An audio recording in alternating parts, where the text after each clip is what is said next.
저는 오늘 주 안에서 항상 기뻐하라 빌립보서 강의 25번째로 그리고 빌립보서 강의 마지막으로 그리스도의 은혜가 너희 심령에 있을지어다 라는 제목으로 하나님 말씀 증거하도록 하겠습니다. 각 나라마다 하는 이 인사가 비슷한 면도 많이 있지만 또한 그 나라의 특성에 맞춰서 또 특별한 의미가 담겨있는 독특한 그런 인사들도 있어요. 아프리카에 있는 마사이족은 서로 침을 뱉는 것이 인사라고 해요. 얼굴에 침을 뱉으면서 소파이 한다고 해요. 막 아기가 태어났는데도 태어난 아기한테 침을 뱉으면서 소파이 해요. 그들이 나름대로 축복의 인사래요. 왜 그런가?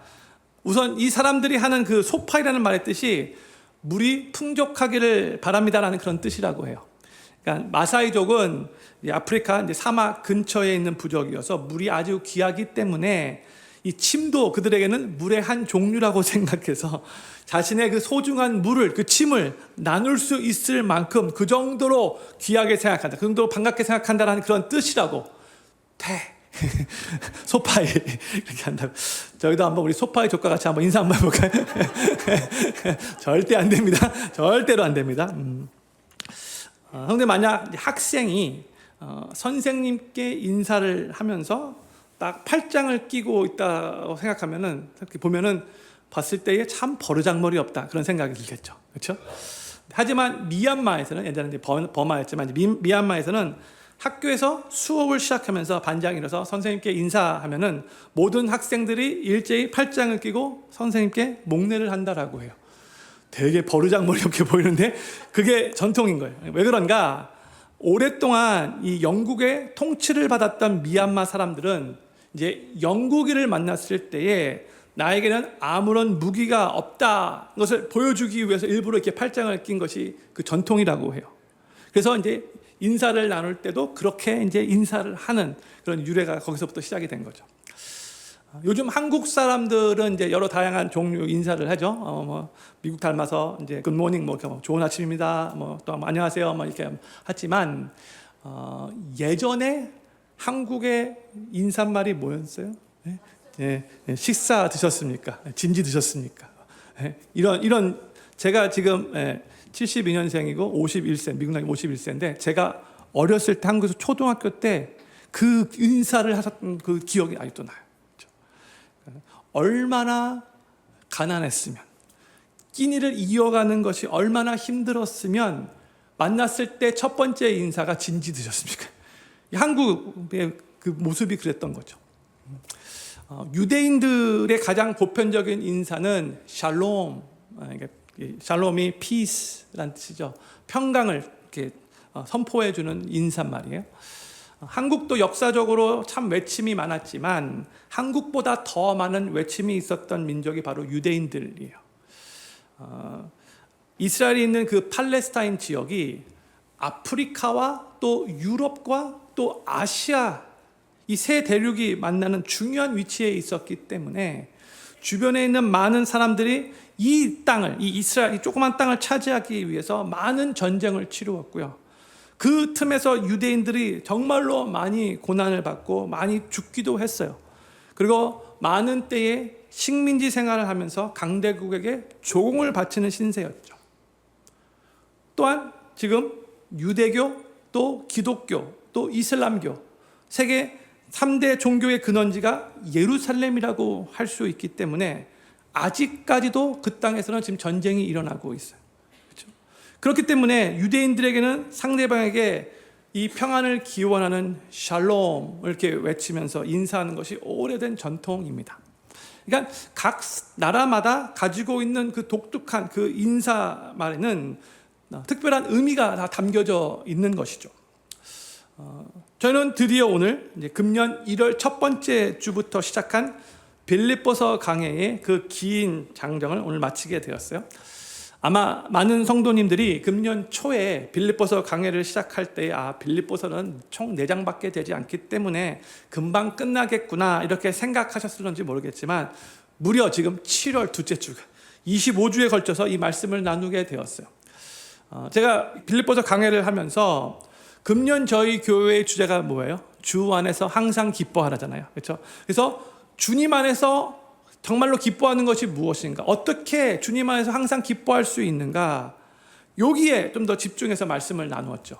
근데 오늘도 이 빌립보서 강의 이제 마지막 말씀인데, 마지막 말씀에 바울이 문안 인사를 하면서 빌립보서 이 편지를 마무리하고 있는데, 이 말씀을 통해서도 우리가 어떻게 주님 안에서 기뻐하는 삶을 살 수 있는가, 여기에 조금 더 초점을 맞춰서 하나님 말씀을 들어주시면 좋을 것 같아요.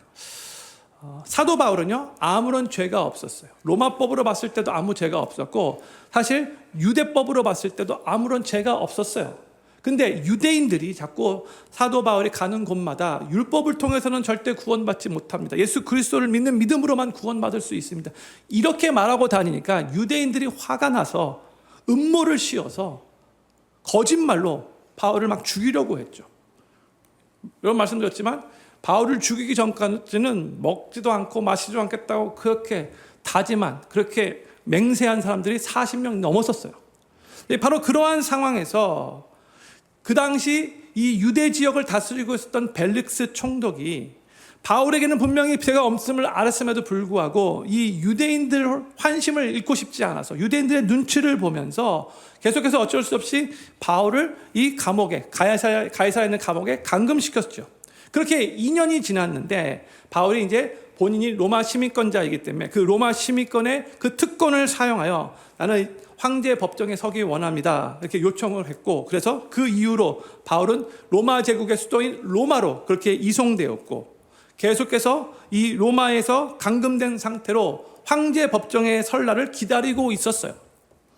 그렇게 로마에서 감금된 생활을 하고 있었는데 어느 날 빌립보 교회로부터 에바브로디도가 바울을 찾아온 거예요.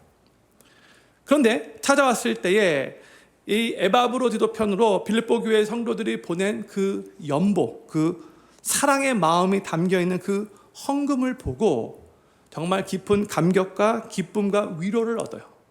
돈 때문이 아니라 그 안에 담겨져 있는 빌립보 교회 성도들의 사랑이 느껴졌다라고 지난 2주 동안 말씀을 나눴죠. 그리고 바울은 빌립보 교회 성도들이 계속해서 어려운 상황 속에서도 신앙생활 잘하고 있다는 그 소식을 전해 듣고 너무나 감사했어요. 너무나 기뻤어요. 그러나 또한 동시에 바울은 이 빌립보 교회 안에 분열의 조짐이 있다는 말을 듣고 너무나 또 안타까웠어요. 너무나 건강한 교회인데 왜 분열이 있지? 속상했어요. 그래서 바울은 이 빌립보 교회 성도들에게 편지를 쓰기로 결심한 거예요. 계속해서 나와 함께 복음의 파트너로 기도와 물질로 같이 동역하고 있음에 너무나 감사합니다. 그 마음을 전하고 싶었어요. 또한 본인이 지금 감옥에 갇혀 있음에도 불구하고 이 복음의 진보는 계속해서 이루어지고 있습니다. 그리고 나는 지금 비록 감금된 상태지만 너무나 주님의 은혜 가운데 잘 살고 있습니다. 이걸 알리고 싶었어요. 걱정하지 말라고. 나 잘 살고 있다고. 또한 빌립보 교회가 지금 분열의 조짐이 있는데 다시 온전히 하나 되기를 소망하는 마음으로 권면하고 싶었어요. 그래서는 안 된다고. 그래서 성령의 감동으로 이런 내용을 주로 써가지고 다시 에바브로디도 편에 그 편지를 보내기로 한 거였죠. 그렇게 편지를 쭉 써내려갔던 바울이 이제 편지 마지막 끝부분에 오늘 본문 말씀인 거죠. 이제 마지막으로 인사를 하면서 권면과 축복으로 이 편지를 마무리하는 거예요. 근데 오늘 본문 말씀을 이렇게 쭉 읽어보면 그냥 일반적으로 편지를 마무리할 때 사용하는 평범한 문안 인사 같이 들리겠지만 아니요. 잘 살펴보면 이 문안 인사 안에서도 이 편지를, 이 빌립보서 이 편지를 잘 마무리하고 싶은 사도 바울의 마음, 정말 아주 잘 결론을 내리고 싶은 사도 바울의 마음이 담겨져 있다는 것을 우리가 알 수 있어요. 그래서 오늘 이 내용을 같이 한번 살펴보고 싶어요. 3절밖에 되지 않지만 여기도 아주 많은 그런 도전이 될 만한 그런 교훈들이 있어요. 먼저 오늘 본문 말씀을 보면 사도 바울이 3번이나 반복해서 사용한 동사가 나오는데 우리 21절과 22절 전반부까지 같이 읽기를 원합니다. 시작. 그리스도 예수 안에 있는 성도에게 각각 문안하라. 나와 함께 있는 형제들이 너희에게 문안하고 모든 성도들이 너희에게 문안하되 했어요. 무슨 동사가 3번 반복해서 나와요? 예, 문안하다라는 동사죠. 근데 여기서 문안하라라는 말은 서로 인사하고 사랑과 관심을 드러내라는 그렇게 표현하라는 거예요. 서로 축복해 주라는 그런 의미인 거죠. 그렇기 때문에 오늘 본문 말씀에서 사도 바울이 무난하라라고 이렇게 권면을 할 때에 이거는 그냥 고개 한번 숙이면서 안녕하세요 이것으로 끝나는 정도의 인사를 하는 게 아니라는 거예요. 서로 어떻게 정말 지냈는가 관심을 갖고 평안을 물으고 서로 사랑하는 마음을 나누고 정말 잘 되기를 바라는 마음으로 축복해 주라는 더 깊은 의미가 담겨져 있는 거예요. 무난하다. 그래서 우리도 성도들 간에 서로 관심을 갖고 어떻게 지냈는가 질문하고 무난하고 그래서 밝게 환하게 웃으며 축복해 주고 또 기도 제목인가 물어보고 서로에게 힘이 되고 도전이 되기 위한 이 성경에서 말하는 참된 문안을 하기 위해서 최선을 다해 노력을 해야 된다는 거예요. 사실 요즘 저희가 살고 있는 이 시대가 점점 이 개인 중심적인 시대로 변해가고 있잖아요. 그렇죠? 코로나 통과하면서 더 그렇게 되버렸죠. 원래부터 그랬는데 코로나 통과하면서 더 그랬어요. 그래서 교회에서 함께 한 자리에 앉아서 예배를 드리는 교우들이라 할지라도 조금 거리감이 느껴지고요. 왠지 모르게 조금 이렇게 멋쩍어요. 그렇게 느껴질 때가 많아요. 어떤 성도님들은 인사를 하는데 눈을 맞추지 못해 그냥 인사하는 경우도 있어요. 제가 매 주일 예배 때마다 옆에 계신 성도님들에게 환하게 미소 짓고 눈에서는 사랑의 꿀이 떨어지는 그런 표정으로 그렇게 인사하라고 매 주일마다 그렇게 부탁을 드리잖아요. 그때 어색해서 잘 못하시는 성도님들이 계시고요. 또 아예 안 하시는 성도님들도 계세요. 다 보이죠, 제가 여기 위에서. 네. 부탁을 해도 그렇죠? 안 하세요. 네. 또 인사하시는 분들 중에 그냥 인사는 이렇게 고개를 숙이는데 얼굴 보지 않고 그냥 이렇게 고개만 숙이고 말도 안 하시는 분도 계세요. 이런 분도 계세요. 그럼에도 불구하고 저는 매 주일 예배 때마다 그렇게라도 인사하라고 부탁드리는 거예요. 왜요? 저는 오늘 본문 말씀 사도 바울이 서로 무난하라는 이 마음, 이 말씀의 겉면에 이 내용이 담겨져 있기 때문에 그런 거예요. 이렇게라도 안 하면은 같이 예배 드리는데 같이 이게 무난 인사도 안 드리고 그냥 예배 드리고 쭉 가버리면 이게 하나님의 뜻이 아닌 것 같아요. 최선을 다해서 더 깊이 나눠야 되지만 그래도 환하게 미소 짓고 사랑하는 그 표정으로 그렇게 그래도 우리가 인사하기 위해 노력해야 한다는 거예요.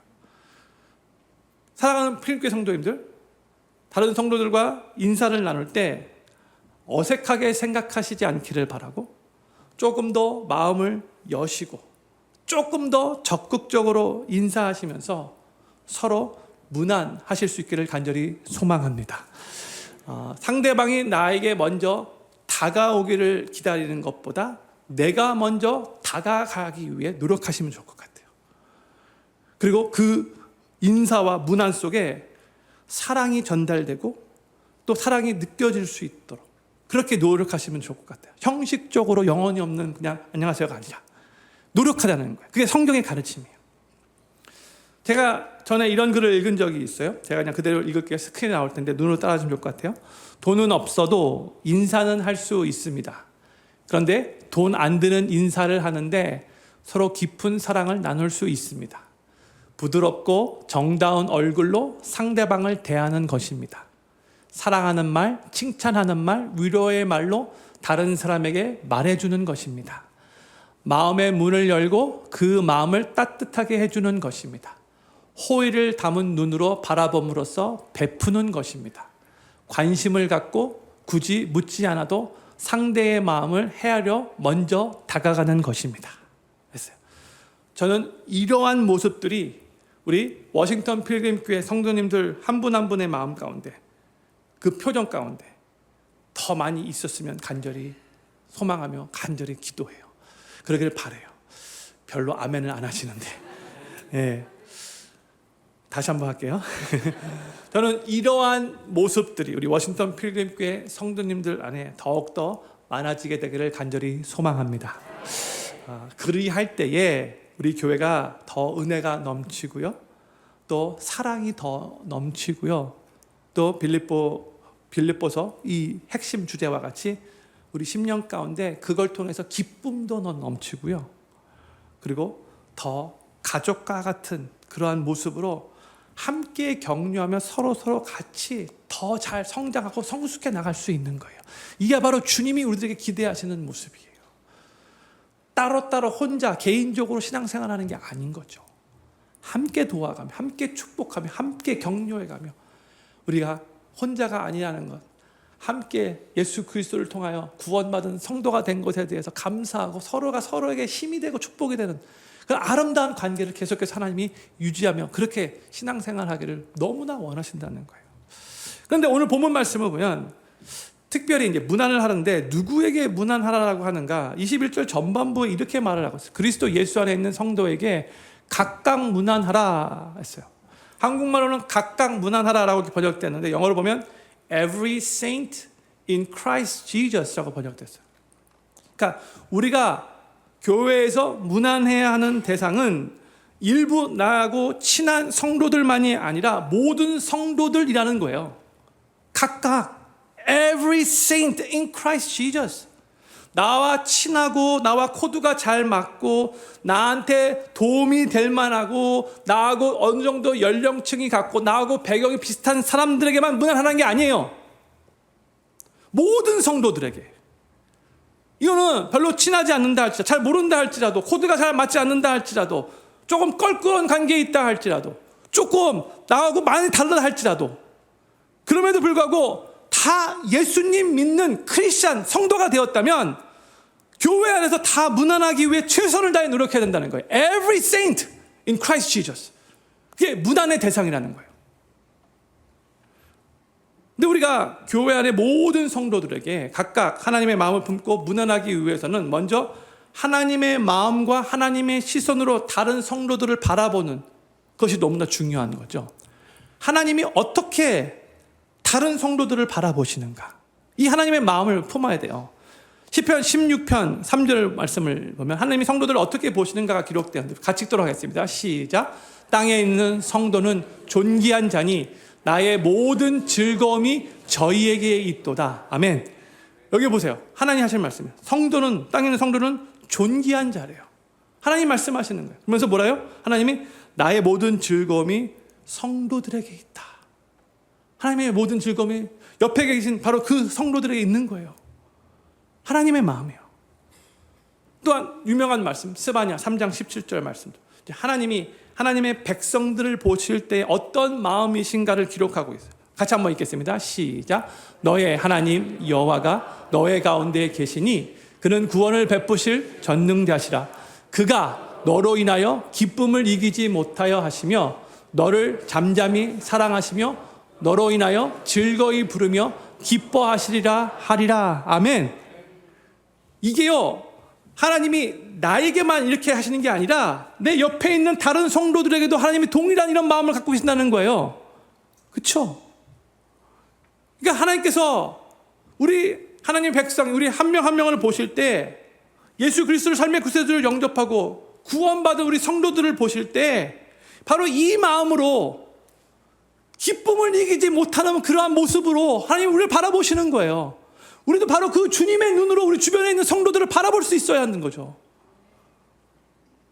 그렇기 때문에 성도님들, 소유의 많고 적음이 성도의 가치를 결정하는 것이 절대 아니에요. 세상에서 신분이 높고 낮음이 있다 할지라도 성도의 가치는 그 높고 낮음으로 결정되는 게 아니에요. 우리 하나님께서 정말로 귀중한 보화 같이 여기시며 하나님의 형상으로 지으시고 그것도 모자라서 죄에 빠져있는 우리를 위해서 하나밖에 없는 독생자, 가장 소중한 그 예수 그리스도를 이 땅에 보내셔서 십자가에 못 박혀 죽으시게 하면서까지 그 핏값으로 우리를 구속하시고 우리에게 구원을 베풀어 주셨기에 그 예수님을 믿는 모든 성도들은 하나님이 보실 때에 다 소중하고 다 귀중한 자라는 것을, so precious한 사람들이라는 것을 꼭 믿으시기 바랍니다. 이걸 우리가 마음에 품고 있어야 돼요. 그래서 나하고 별로 친하지 않는다 할지라도, 나하고 정말로 많이 다른 생각을 갖고 있다 할지라도, 나하고 정말 같은 배경이 하나도 없다 할지라도, 왠지 모르게 무슨 일 때문에 조금 껄끄러운 관계가 됐다 할지라도, 그럼에도 불구하고 그들도 다 하나님이 보시기에는 존귀한 자라는 거, 하나님이 다 소중하게 여기신다는 거, 바로 그 영혼을 위해서도 우리 예수 그리스도께서 십자가에 못 박혀 죽으셨다는 거, 이거를 계속해서 스스로에게 리마인드 해주며 우리는 최선을 다해 서로 사랑하는 마음으로 무난하고 관심을 갖고 축복하며 다가가기를 위해 최선을 다해 노력해야 한다는 거예요. 모든 성도들은 하나님께 사랑을 받고 있는 존재이고 하나님 나라를 함께 상속할 자들이고, 또 나중에 예수님과 함께 영원토록 함께 왕노릇할 자들이라는 거예요. 우리가 성도 한 사람 한 사람을 하나님께서 보시는 그러한 눈으로 보기 시작할 때에, 교회의 한 성도들을 정말로 아끼고 사랑하고 그렇게 무난하며 축복할 때에, 내가 먼저 다가가기 위해 최선을 다해 노력할 때에 교회는 더욱더 교회다워지는 것이고 성도가 더욱더 성도다워지는 것이고, 그로 인해서 내가 내 주변에 있는 각자가 우리 주변에 있는 성도들을 향하여 정말 하나님 기뻐하시는 그 문안을 드리기 위해서 노력하면 노력할수록, 그게 지극히 작은 일이라 할지라도 그것이 우리 모든 성도들이 최선을 다해 노력하는 모습이라면, 그로 인해 우리의 삶도, 또한 우리의 가정도, 우리의 교회도, 심지어 이 사회까지도 더욱더 아름답게 변화되어지고, 또한 주님의 기쁨이 더욱더 넘치게 되는 중요한 통로의 역할을 한다는 것을 기억하시기 바랍니다. 이게 한 성도가 최선을 다해 옆에 있는 이 성도에게 주님이 원하시는 모습으로 무난히 하는 그거 하나가 돈 하나 안 드는 거잖아요. 그것만 최선을 다해 노력할 때 그로 말미암는 아름다운 변화들이 수도 없이 많이 일어날 수 있다는 거예요. 또 한 가지 더 저희가 본문 말씀을 통해서 나누고 싶은 내용이 있는데, 예수님을 믿는 우리 크리스찬들은 예수님 안에서 모든 성도들이 다 동등한 형제 자매라는 것을 기억해야 돼요. 바울이 빌립보 교회 성도들에게 문안을 하면서 21절 후반부를 보니까 이렇게 말을 해요. 그리스도 예수 안에 있는 성도에게 각각 문안하라. 나와 함께 있는 형제들이 너희에게 문안하고 그랬죠. 지금 바울이 지금 이 편지를 쓰지만 바울만 문안하고 있는 게 아니라 또 함께 있는 형제들이 문안한대요. 그러니까 지금 사도 바울이 혼자가 아닌 거죠. 지금 강금 생활을 하고 있지만 옆에 함께 있는 형제들이 있는 거예요. 그렇죠?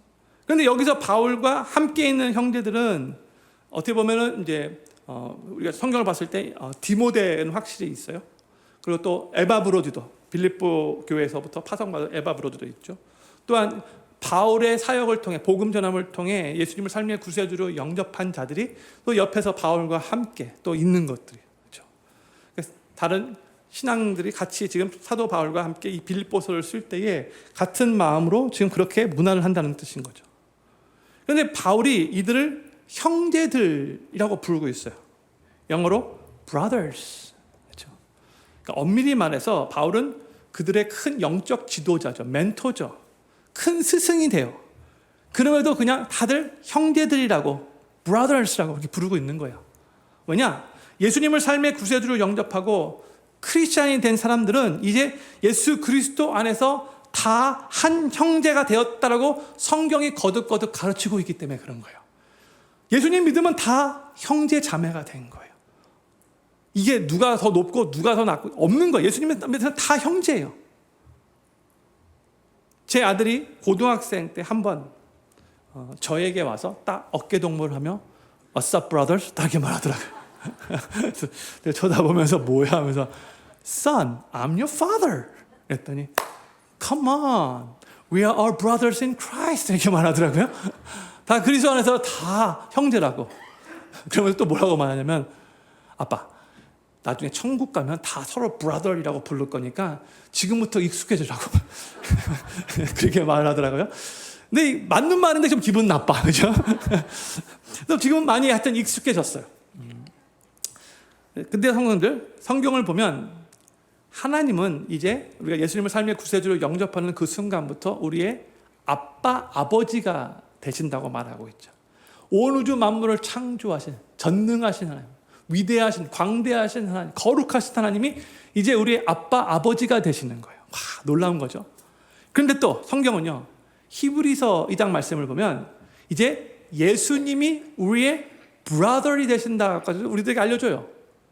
히브리서 2장 11절 말씀 우리 같이 읽겠습니다. 시작. 거룩하게 하시는 자와 거룩하게 함을 입은 자들이 다 하나에서 난지라. 그러므로 형제라 부르시기를 부끄러워 아니하시고. 잠깐 제가 설명해 드릴게요. 여기서 뭐 거룩하게 하시는 자는 예수님을 의미하는 거예요. 거룩하게 하시는 자. 거룩하게 함을 입은 자들은 예수님을 삶의 구세주로 영접하고 성도들이 된 우리 크리스찬들을 의미하는 거죠. 보세요. 근데 예수님이 이 성도들을, 예수님 믿는 성도들을 형제라 부르시기를 부끄러워 아니하신다 이렇게 말하고 있어요. 영어로 보세요. He is not ashamed to call them brothers. 이 말하고 있어요. 그러니까 예수님이 우리를 기꺼이 브라더로 보신다는 거예요. 이게 놀랍지 않습니까? 하나님의 아들이 우리를 브라더로 보신대요. 그렇게 부르시는 거예요. He is not ashamed to call us his brother. 제가 오늘 2부 예배 때 이 설교를 했더니 예배당 마치면 나가면서 Hey brother 하고 나가신 분들 꽤 있었어요. 친교실에서 Hey brother 서로 막 이렇게 말씀 많이 하시더라고요. 괜찮아요. 그냥 너무 예의 없이만 말씀하지 않았으면 좋을 것 같아요. 네. 서로 다 예수님 안에서 예수님도 우리를 브라더로 부르시는데 우리 브라더예요. We are brothers in Christ. 정말 맞죠? 그렇기 때문에 교회는 뭐 높낮이나 서열이 있는 공동체가 아니에요. 교회가 서열을 중요시 여기기 시작하면 그때부터는 세상에 있는 조직과 똑같아질 수밖에 없는 거예요.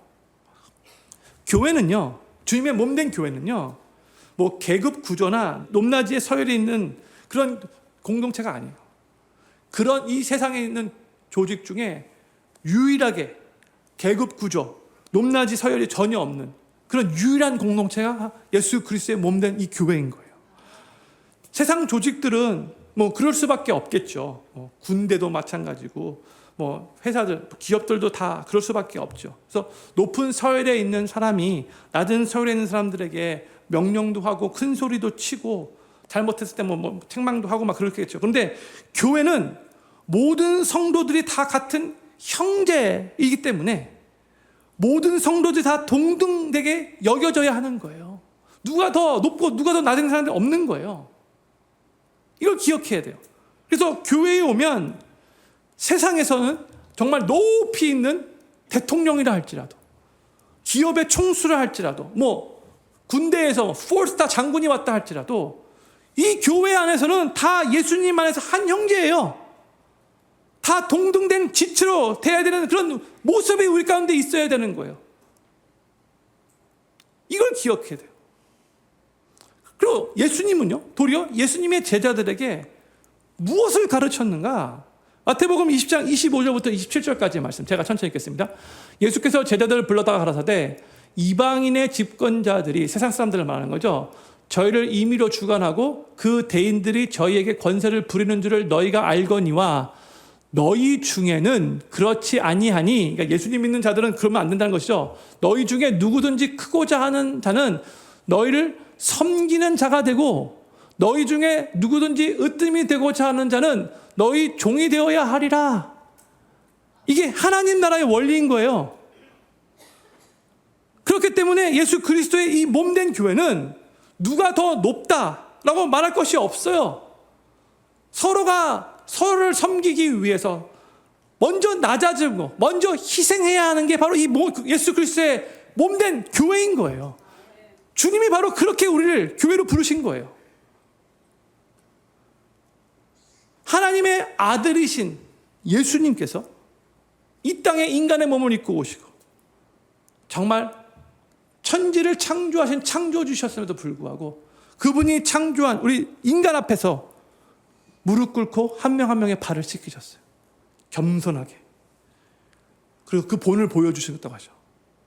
그래서 우리도 그 예수님의 본을 받아 우리 스스로 더욱더 낮아지고 더욱더 섬기는 삶을 살기 위해 노력해야 돼요.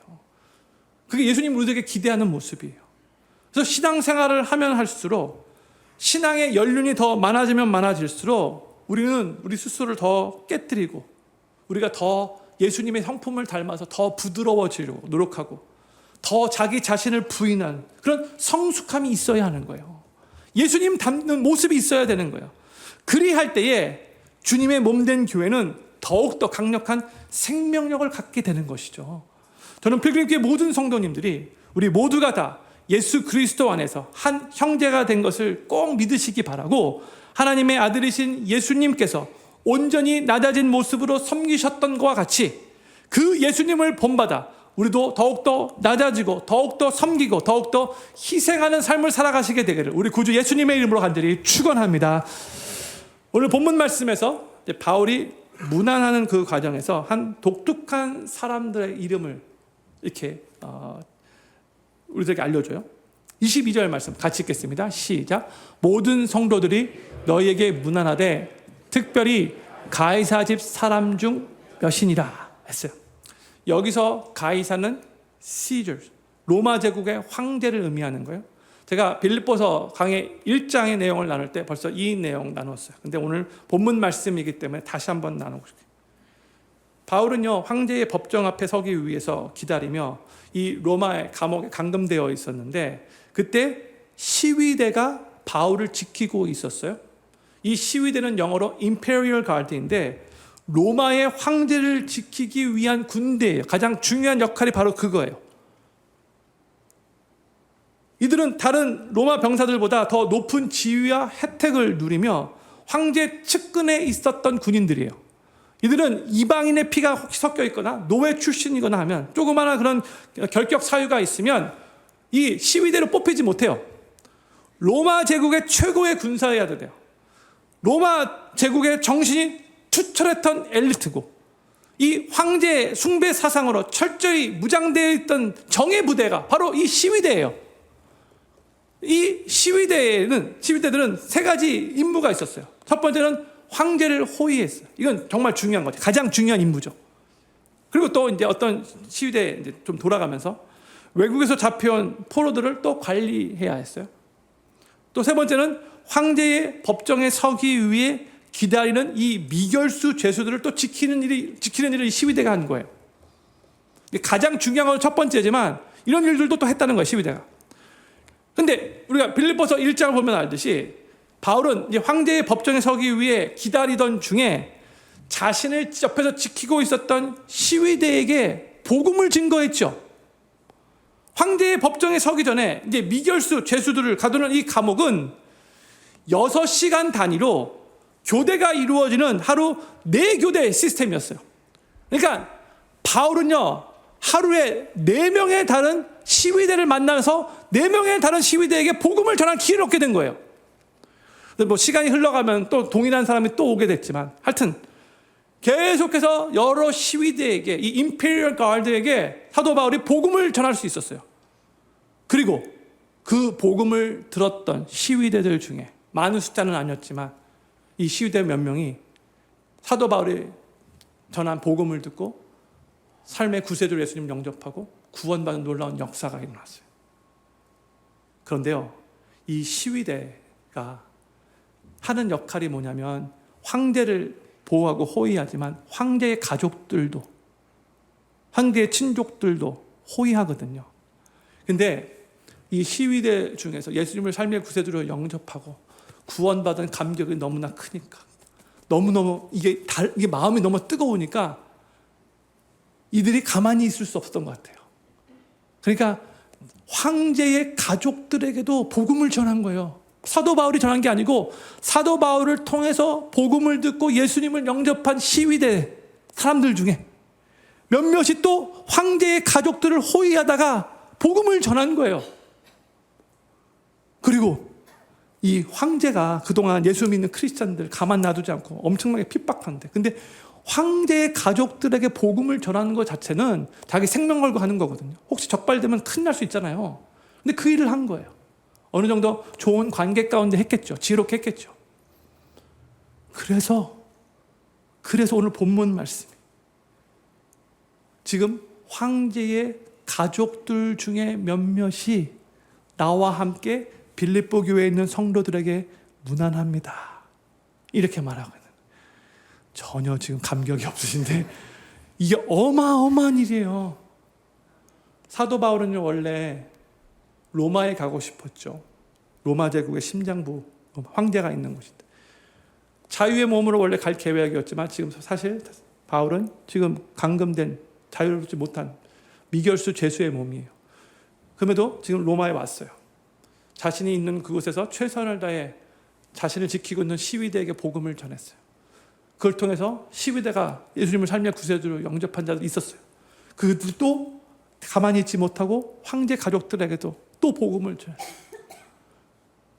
근데 이 시위대, 복음을 듣고 예수님 영접하고 구원받은 이 시위대가 그렇게 목숨 걸고 황제의 가족들에게도 복음을 전했기 때문에 나중에 시간이 그래도 많이 흘러가서 AD 313년에 로마 제국이 국교를 기독교로 받아들일 수밖에 없게 되는데, 바로 그 역할을 이 1세기 때 이 시위대로부터 그 구루터기 그 역할을 잘 감당했기 때문에 그게 가능했던 거죠. 그 놀라운 은혜의 역사가 사도 바울이 감옥에 갇혀 있었던 바로 그 순간부터 일어났던 거예요. 그리고 이제 지금 이 사도 바울이 마지막 편지를 쓸 때에 제 생각인데 사도 바울이 지금 황제의 가족들도 당신들에게 무난합니다라고 요 말을 썼는데, 이 말을 들었던 빌립보 교회 성도들이 얼마나 기뻐했을까요? 그렇죠? 근데 사도 바울이 어쩌면 이 말을 빨리 하고 싶었을 것 같아 보여요. 그렇죠? 그런데 제가 생각할 때는 끝까지 참은 것 같아요. 맨 마지막에 문안 인사를 할 때까지 참은 거예요. 그리고 맨 마지막에 이 문안 인사를 드리면서 You know what? 지금 황제의 가족들도 예수님 믿는 자들이 생겼어. I want you to know that. That's the power of gospel. 복음의 능력이야. 이거를 알리면서 이 빌립보서를 마무리하는 거죠. 성도님들, 교회는 너무나 영광스러운 공동체. 주님의 몸된 교회가 바로 그런 공동체예요. 그런데 이것은 사람이 지닌 어떤 파워 때문에 영광스러운 게 아니고요, 복음으로 인한 놀라운 생명을 지니고 있기 때문에, 그래서 어떠한 사람이라 할지라도, 전혀 변화되지 않을 것 같아 보이는 그 사람이라 할지라도, 어떠한 제도라 할지라도, 어떠한 나라라 할지라도, 그 어떤 것이라도 변화시킬 수 있는 그 능력과 생명력이 이 교회 공동체에 있기 때문에 영광스러운 공동체인 거예요. 이제 바울은 그의 서신서를 축복으로 끝을 맺습니다. 23절 말씀 마지막이에요. 주 예수 그리스도의 은혜가 너희 심령에 있을지어다. 이렇게 빌립보서를 마무리해요. 여기 보면은 너희 심령에 있을지어다라고 말하고 있는데, 요 너희를 각자 여기 계신 성도님들의 이름을 넣어서 이 23절을 읽었으면 좋을 것 같으니까, 저는 주 예수 그리스도의 은혜가 오중석의 심령에 있을지어다 이렇게 말할 거예요. 제가 그렇게 할 때 여러분 저 이름을 이렇게 넣으시면 좀 저는 감사하겠지만, 하여튼 잘 헷갈리지 말고 각자 이름 잘 넣어주세요. 오케이? 준비 시작. 주 예수 그리스도의 은혜가 오중석의 심령에 있을지어다. 아멘. 바울은 이 빌립보서 서신을 시작할 때도 예수 그리스도의 은혜로 축복하며 시작을 했는데, 다시 한번 예수 그리스도의 은혜로 빌립보 교회 성도들을 축복하며 이 서신서를 마무리하고 있어요. 제가 여러 번 말씀드렸듯이 이 은혜라는 단어, 헬라어로는 카리스인데, 이 단어는 받을 자격이 없는 자에게 베푸시는 하나님의 일방적인 호의 선물이라는 의미를 갖고 있는 단어예요. 우리는 극악무도한 죄인으로서 하나님께 구원받을 만한 자격이 전혀 없었던 자들이에요. 하나님의 자녀가 될 자격이 없어요. 그러한 선한 모습이 우리 안에 없어요. 의인이라고 칭함을 받을 만한 자격이 전혀 없는 자들이에요. 그런데 하나님께서 일방적으로 우리에게 호의를 베풀어 주셔서, 은총을 베풀어 주셔서 값없이 구원을 받게 하셨고, 하나님의 자녀가 되게 하셨고, 우리는 여전히 죄성이 있어서 죄를 짓는 죄인이지만 그럼에도 불구하고 예수님 안에서 우리를 의인이라고 칭해 주셨어요. 놀라운 은혜인 거죠. 여전히 죄를 짓는데 하나님이 우리를 의인이래요. 말이 됩니까? 예수 그리스도의 그 십자가의 은혜가 우리 가운데 있기 때문에 그런 거예요. 그래서 예수님을 믿는 크리스찬들은 이미 하나님께로부터 놀라운 큰 은혜를 받은 자들이죠. 절대로 구원받을 수 없는 그런 존재인데 구원받아서 하나님의 자녀가 되게 하셔서 그 자체로도 엄청난 큰 은혜인 거죠. 그런데 지금 사도 바울은 큰 은혜를 이미 받은 자들에게 또 은혜가 있기를 위해서 기도하며 축복하며 서신서를 마무리하고 있는 거예요. 큰 은혜를 이미 받았는데 뭐 또 은혜를 받으라고 말을 해? 이렇게 생각하면 안 되는 거예요. 지금 또 은혜를 받게 해달라고 사도 바울을 축복하고 있는 이유는 우리는 하나님의 은혜가 오늘도 필요하고 내일도 필요하고 매일매일 필요한 존재이기 때문에 그런 거예요. 구원받을 때만 은혜가 필요한 게 아니에요. 구원받은 후에 하나님의 말씀대로 하나님의 뜻대로 살기 위해도 매일매일 주님의 은혜가 필요한 자들이에요. 은혜는 이미 받았다고 나는 괜찮다고 뭐 낯짝 두껍게 또 은혜를 또 사모하냐고 그렇게 생각해서는 안 되는 거예요. 은혜는 계속 받아야 하고 계속해서 필요한 거예요. 은혜 위에 은혜가 필요한 거예요. 신앙생활은 우리 인간의 힘으로 잘할 수 있는 게 아니에요. 우리 성도들은요, 크리스찬들은요, 처음부터 끝까지 구원받을 때부터 예수님이 다시 재림하셔서 우리 구원이 완성되는 그날까지 주님의 은혜가 없으면 존재가 불가능하다는 것을 우리가 이해해야 돼요. 우리는 주님의 은혜 없으면 하루도 주님의 뜻대로 살 수 있는 존재가 아니에요. 그런데 예수 그리스도의 은혜가 우리의 심령에 충만하게 부어지게 되면 그때부터는 다른 거예요. 그 은혜가 우리가 우리의 힘으로 할 수 없는 것들을 할 수 있게 만들어주는 거죠. 예수님 믿고 구원받아 성도가 된 사건을 이제 성경이 이렇게 표현을 하죠. 로마서 5장 2절 말씀 같이 읽겠습니다. 시작. 또한 그로 말미암아 우리가 믿음으로 서 있는 이 은혜에 들어감을 얻었으며 하나님의 영광을 바라고 즐거워하느니라 했어요. 보세요. 우리는 예수님 믿는 그 순간부터 은혜 안으로 들어가는 삶을 살기 시작하는 거예요. 영어로 뭐 into this grace 그렇죠. 은혜 안으로 들어가는 삶이 시작된 거예요. 예수님 믿는 그 순간부터. 또한 로마서 6장 15절로 이렇게 말하고 있어요. 우리가 법 아래에 있지 아니하고 은혜 아래에 있으니 이제는 under grace예요.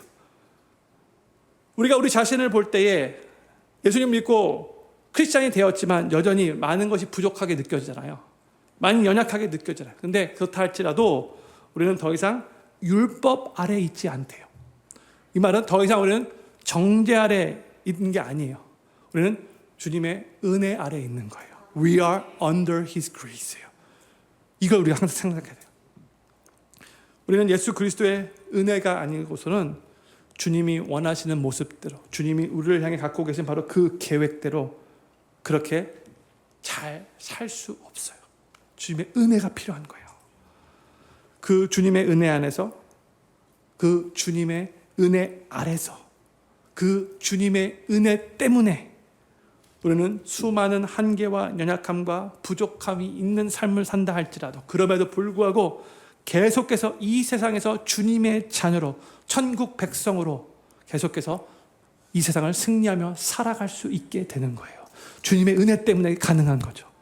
우리가 연약하여 실패하고 넘어지고 또 종종 죄를 짓는다 할지라도 그때마다 하나님 앞에 너무나 죄송하고 너무나 속상하다 할지라도 우리가 하나님 앞에 나와 우리의 죄성과 연약함을 겸손히 인정하고 예수 그리스도의 그 은혜를 의지하며 주님 용서해 주십시오. 주님 나는 정말 주님의 은혜가 없으면 살 수 없습니다. 용서해 주십시오.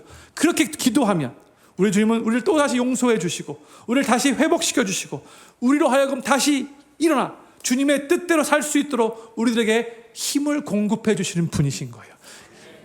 100번이면 100번, 1000번이면 1000번 우리가 그렇게 겸손하게 진솔되게 하나님 앞에 나와 은혜를 간구하면 우리 주님은 그렇게 우리를 만나주시는 분이시라는 거예요. 세상 사람들은 돈과 권력과 명예와 같은 것들이 우리의 삶을 유지해 준다라고 생각하면서 이 세상을 살아가지만 우리 크리스찬들은 예수 그리스도로부터 임하는 은혜로 살아가는 자들인 것을 기억하시기 바랍니다. 예수님의 은혜가 우리 심령에 충만하면 어떠한 어려움과 시련과 시험이 닥쳐온다 할지라도 그 모든 어려움들을 극복할 수 있고 우리가 연약하여 넘어지고 죄를 짓는다 할지라도 다시 일어나 그 주님의 은혜 때문에 전진해 나갈 수 있어요. 그리고 이 주님의 은혜가 우리의 심령에 충만하면 우리는 주님 안에서 우리의 환경을 뛰어넘어 항상 기뻐하는 삶을 살아갈 수 있게 되는 거예요. 사랑하는 필금교회 성도님들, 우리가 이 땅을 살아가면서 우리에게 정말로 필요한 것은 그 무엇보다도 바로 예수 그리스도의 은혜인 것을 믿으시기 바랍니다. 그러기에 우리는 우리 주님의 은혜를 매 순간 매일매일 하루를 시작하며 그 은혜를 사모하며 살아가야 돼요. 은혜는 하나님이 값없이 주는 것이지만 겸손히 낮아져서 그 은혜를 간절히 사모하는 자에게 하나님이 값없이 주시는 거예요. 교만한 자에게, 나 은혜 필요 없다라고 착각하는 자에게 주님의 은혜가 부어지는 게 아니에요. 그동안 이 빌립보서 강해를 나누며 주님께서 허락하신 귀한 은혜 하나님 앞에 감사드리고, 이제 이 빌립보서 강해를 마치면서 오늘 빌립보서 4장 23절 말씀으로 우리 필그림교회 성도님들을 축복하며 마치고 싶어요. 주 예수 그리스도의 은혜가 우리 워싱턴 필그림교회 모든 성도님들의 심령 가운데 충만하게 있을지어다. 아멘. 우리 다 같이 자리에서 일어나셔서